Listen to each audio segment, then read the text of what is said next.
નમસ્કાર દર્શક મિત્રો, હું જયશ્રી પરી ગુજરાત દર્શન સમાચારમાં આપનું સ્વાગત કરું છું. જોઈએ આજના વિશેષ સમાચાર.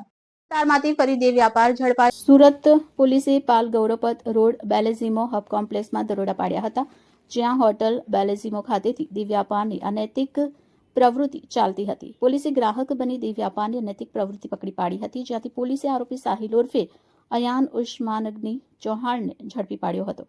હાલ પોલીસે આરોપી વિરુદ્ધ ગુનો નોંધી આગળની તપાસ હાથ ધરી છે. રિપોર્ટ સુજલ રાઠોડ, ગુજરાત દર્શન સમાચાર, સુરત.